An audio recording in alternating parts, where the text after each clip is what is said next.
Berikut adalah kisah Abu Nawas versi fresh dan terbaru dari sang admin dengan judul Abu Nawas siap gila hanya untuk menjebak pejabat nakal. Beberapa oknum pejabat istana merasa kesal karena dengan adanya Abu Nawas di kota ini membuat para oknum pejabat tidak bisa mengakali aturan untuk bermain nakal dengan jabatannya. Maka mereka merancang tipu daya licik untuk membuat Abu Nawas terlihat gila. Tujuannya agar tidak ada lagi yang mempercayai perkataan Abu Nawas termasuk Baginda Raja dan berharap Abu Nawas diusir jauh dari kota ini. Para oknum pejabat melakukan fitnah dengan cara halus agar trik liciknya ini tidak tercium oleh Baginda Raja. Mereka menyuap beberapa orang untuk menyebar rumor bahwa Abu Nawas sudah tak waras sejak jatuh dari unta saat berpuasa. Hari pertama, kedua, ketiga, seminggu pun telah berlalu. Gosip yang terus berulang membuat masyarakat termakan omongan mentah yang beredar luas. Lama-lama, masyarakat percaya, teman-teman menjauh. Tetangga tak menyapa, seluruh pasar menatap Abu Nawas dengan rasa aneh. Bagaimana dengan Abu Nawas? Ia hanya senyum. Diam-diam ia menyusun rencana. Beberapa hari kemudian, Abu Nawas mulai berpakaian agak aneh seolah memang benar-benar sudah gila dan sering berbicara dan tertawa sendiri dan bernyanyi-nyanyi sendiri. Wak-wak gung, nasinya nasi jagung, lalapnya lalap kangkung, shalala lala lala. Semakin lama seluruh penduduk mulai khawatir dan merasa tidak nyaman dengan keberadaan Abu Nawas di kota ini. Abu Nawas secara perlahan pun tidak diterima oleh masyarakat di kota ini dan disingkirkan ke pinggiran kota yang jauh dari pemukiman penduduk. Baginda Raja tidak tahu akan hal ini.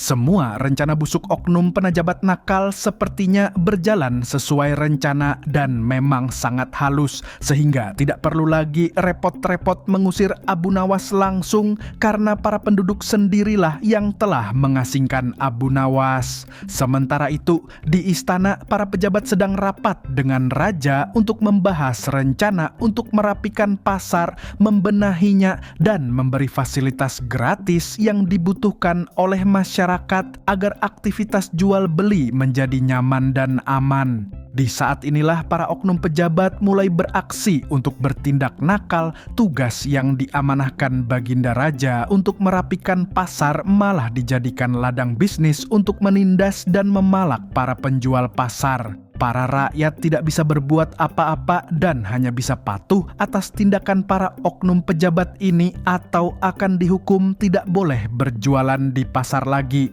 Anggaran biaya pun dipermainkan oleh para oknum pejabat agar pundi-pundi emas masuk ke kantong mereka dengan sangat mudah. Seminggu pun telah berlalu, semua warga kota Baghdad telah benar-benar melupakan Abu Nawas. Tak terpintas sedikit pun untuk meminta bantuan kepada Abu Nawas karena memang si Abu Nawas ini sudah dianggap benar-benar gila. Akan tetapi, esoknya saat sang Baginda Raja dan beberapa pejabat ada kunjungan pasar, Abu Nawas tiba-tiba muncul sambil membawa tomat penuh dalam keranjang lantas berjoget dan berteriak. Wahai hadirin sekalian, silakan saksikan. Orang gila saja bisa lebih waras ketimbang orang waras yang menggila harta dan jabatan. Woi, enaknya tomat ini diapain ya? Prikitiu. Melihat aksi Abu Nawas ini, para penduduk Baghdad tidak peduli lagi dengan ketidakwarasan Abu Awas sehingga tidak menyia-nyiakan kesempatan ini dengan melempari para pejabat nakal dengan tomat yang sudah membusuk. Sang Baginda Raja merasa kebingungan akan hal ini dan hanya bisa melindungi diri dari lemparan tomat busuk. Bagaimana ini bisa terjadi? Bagaimana Abu Nawas bisa tahu dan bisa membalas kelicikan para oknum pejabat nakal? Usut punya usut, ternyata orang suruhan oknum pejabat nakal yang ditugaskan untuk menyebar gosip adalah mantan korban kejahilan Abu Nawas beberapa tahun lalu dan tidak pernah melupakan jebakan dan balasan Abu Nawas. Oleh sebab itu, mereka tidak mau cari gara-gara dengan Abu Nawas lagi, sehingga mereka melaporkan ulah oknum pejabat ini kepada Abu Nawas. Namun Abu Nawas hanya menjawab, ternyata kalian bisa kapok ya. Lanjutkan saja tugas kalian sesuai perintah para pejabat itu. Ambillah bayaran dan pakailah untuk menafkahi keluarga kalian. Nanti sisanya aku yang urus. Slebiep! Abu Nawas membiarkan aksi gosipnya untuk terus berlanjut supaya para oknum para pejabat itu tidak menaruh curiga dan orang suruhannya tetap aman. Sang Abu Nawas ternyata juga sempat-sempatnya menjahili raja di saat dia sedang susah dan terkena fitnah. Dia mengerjai sang baginda raja dengan mencuri banyak tomat di kebun baginda raja. Di dalam kebunnya dia tinggalkan pesan kepada baginda raja. Baginda mau marah ya? Silakan. Luapkan amarah Baginda saat ada kunjungan pasar bersama para pejabat yang turut hadir. Datanglah minggu depan. Hamba tunggu. Magnus. Tentu sajalah sang baginda raja sangat geram. Toh kapan lagi bisa menghukum Abu Nawas tanpa perlu repot-repot. Jadi begitulah trik cerdik Abu Nawas membalikkan keadaan meskipun sudah dianggap gila. Rakyat pun bersorak ria atas kembalinya sang Abu Nawas dengan segala kecerdikan dan kegilaannya untuk selalu membantu rakyat lemah.